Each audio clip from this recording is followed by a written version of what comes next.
Major issues of people in long-term relationship usually revolves around the communication. Either there is too much communication or there is nothing at all. And then life becomes mundane, and in the process, one person, usually the one who is the people pleaser, may feel numb, start to feel emotionally and mentally numb. And then this leads to further more gap, and then eventually even the physical intimacy is compromised. So what do we do? Usually the communication stops when both partners or one of them is reactive instead of being responsive. If the communication has stopped and if your relationship is at risk of losing its own roots and the basis and the foundation, because now we don't know what's happening in the other person's head, in the other person's life.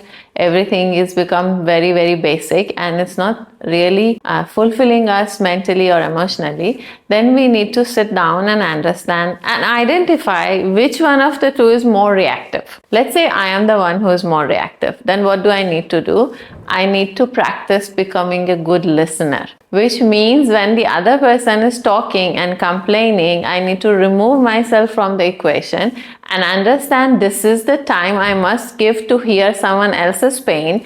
I will have my turn to share mine. And then we come back together and explain this, that okay, let's set a rule that when you're talking, I'm only listening, and when it is my turn to talk, you will only listen. And then slowly build up the communication back. Practice being patient, being responsive instead of reactive. You can always cut the communication. Say, okay, I can't take beyond this. I want to walk away because beyond this, I may become aggressive, or I'm, getting angry, or I'm feeling very disappointed and hurt. I can't take it any forward. Instead of, coming to a point of argument where no one is listening to another and it is about just proving a point. There are certain very simple steps you can do where you can save your relationship by just stepping away or stepping on the side and being an observer and then coming back with a solution. If you haven't had a communication for 6 months, for 3 years, you can't, start everything in 30 minutes. You have to give it time and build it up. So I suggest take your time, come up with innovative, creative solutions instead of wanting to fight or proving each other wrong. Let's understand it is both of you against the situation.